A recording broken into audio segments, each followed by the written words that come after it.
সন্দেশখালীতে যাচ্ছেন রাজ্যের 3 মন্ত্রী। সন্দেশখালীতে যাচ্ছেন ব্রাত্য বসু, পার্থ ভৌমিক, সুজিত বসু। আগামীকাল তারা যাবেন সন্দেশখালীতে।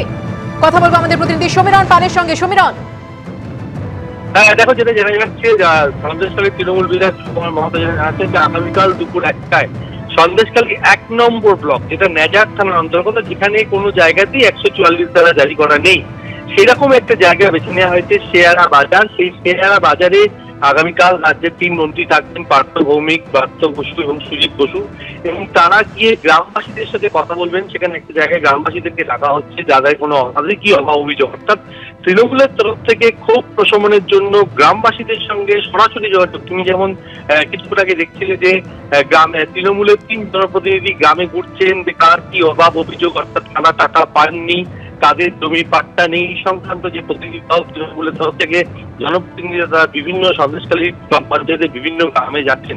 তার পাশাপাশি দলের শীর্ষ নেতৃত্বের তরফ থেকে সিদ্ধান্ত নেওয়া হয়েছে যে রাজ্যের 3 মন্ত্রী তারা আসবেন নেজার থানার অন্তর্গত শেয়ারা বাজারে।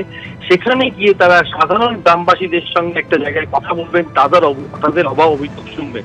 অর্থাৎ যেটা আমরা গত কয়েকদিন ধরে দেখতে পাচ্ছি, সন্দেশখালী 2 নম্বর ব্লকে যেভাবে গ্রামবাসীদের বিক্ষোভ হয়েছিল এবং তার জেরে প্রথমে 144 ধারা তারা জারি করা হয়েছিল। ধন্যবাদ সমীরণ তোমাকে।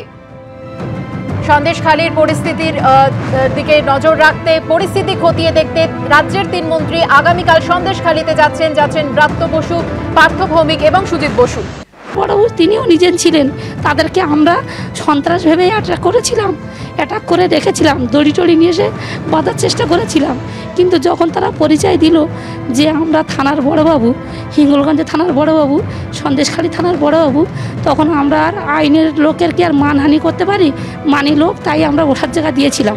পুলিশ যখন ছিল তাদের সামনে কি আক্রমণ? হ্যাঁ, তাদের থানার দাঁড়িয়ে থেকে আক্রমণ করেছে। তারা কোনোভাবে আপনাদেরকে সাহায্য করে না, তারা সাহায্য করেনি। আরও সেই বড়োবাবু, মানে হিঙ্গলগঞ্জের থানার বড়োবাবু যিনি ছিলেন, বললো আমাদেরকে পরিচয় দিল, সে নিজেই দরজা লাথি মেরেছিল বলে তার প্যান্টটা পর্যন্ত ফেটে গেছে। এখানে কোন থানার পুলিশ এসেছিল সেদিনকে রাত্রে? হিঙ্গলগঞ্জ না সন্দেশখালী থানার বড়বাবু ছিলেন, আবার হিঙ্গলগঞ্জের থানার বড়বাবু ছিলেন। এই পুলিশের সামনেই এই 7 মাসের যে একরত্তি শিশু, তাকে ছুঁড়ে ফেলা? হ্যাঁ, তাদের ছুঁড়ে ফেলা হলো। ছুঁড়ে ফেলেছে পুলিশ নিজেই ছুঁড়ে ফেলে দিয়েছিলেন, কিন্তু তারা কোনো প্রতিবাদ করেনি। একজন যদি অন্যায় করে আরেকজন তো প্রতিবাদ করা উচিত তাদের, কিন্তু সেই প্রতিবাদটা তারা করেনি। আমরাও তাদেরকে কাছে অনেক জেরা করেছিলাম, হয়তো সাধারণ মানুষ আমরা, কিন্তু সেই মুহূর্তে আমাদের জেরা করা কর্তব্য ছিল বলে আমার মনে হয়। আমরা বলেছিলাম যে স্যার, আপনারা তো এসছেন আমার ভাইটাকে ধরতে, আমার ভাইয়ের অপরাধটা কী?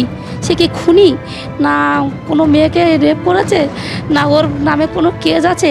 তা আপনাদের যদি থেকে থাকে কোনো প্রমাণপত্র বা গ্রেপ্তার করার কোনো কাগজ আপনারা আমাদেরকে দেখান, তাহলে আমরা সবাই আমার ভাইটাকে আপনাদের হাতে তুলে দেব। কিন্তু ওনারা দেখাতে পারেননি। পর আপনারা এখনো পর্যন্ত পুলিশে যাওয়ার মতন সাহস পান না? আমরা বাড়ি থেকে বেরোতে পারছি না তো। আমাদেরকে এখানে মানে টিএনসি যারা আছে তারা রহরহ সংবাদ হুমকি দিচ্ছে আমাদেরকে যে তুলে নিয়ে যাব, নিয়ে মজা দেখাবো, ও স্বামীদেরকে তুলে নিয়ে যাব, তাদেরও মজা দেখাবো। সেই ভয়তে আমরা হাট বাজার করতে করি না, লোকের হাত থেকে আমরা বাজার ঘাট করে নিয়ে এসে খাই। আমার স্বামী ও বন্ধু বাড়িতে নেই, আমি একা আমার একটা বাচ্চা নিয়ে থাকি, ভয়তে লোকের বাড়িতে, তাই নিজের বাড়িতে থাকি না। আমার তো কাঁচা বাড়ি। শিশুটি এখন কেমন? শিশুটি এখন ডাক্তার টাকা দেখে মোটামুটি ভালো আছে। এতদিন বাদে আজকে শিশু সুরক্ষা কমিশনের প্রতিনিধিরা এসেছেন, বাচ্চাটির মায়ের সাথে কথা বলছেন। আপনারা কি এখন একটু সাহস পাচ্ছেন, বা এখন কি আপনারা মনে করছেন যে আপনারা বিচার পাবেন? মনে তো হচ্ছে, উনি যখন এসেছেন নিশ্চয়ই শিশু সুরক্ষা, সব মায়েদের কোল সুরক্ষা থাকবে, সব পরিবারও ভালো থাকবে, এটাই আশা করছি আমরা। এই মুহূর্তে কিন্তু দেখা যাচ্ছে তিনি কার্যত আতঙ্কে কাঁদছেন, এবং তার যেটা বক্তব্য যে গত 9 তারিখে মাঝরাত্রে এই ঘটনা ঘটে, এবং সেই সময় যারা এই কার্যত দাঁড়িয়ে থেকে এই আক্রমণ ঘটান তার কিন্তু সরাসরি অভিযোগ রয়েছে যে সন্দেশখালী থানা এবং হিঙ্গলগঞ্জ থানার পুলিশ অফিসাররা সেখানে ছিলেন, সেখানকার অফিসার ইনচার্জরা সেখানে ছিলেন, এবং তাদের সামনেই এই আক্রমণ ঘটে। এবং এই মুহূর্তে একরত্তি যে শিশু, তার চিকিৎসা করা হয়েছে, তিনি সেই শিশুটি কিন্তু এখন বাড়িতেই রয়েছে।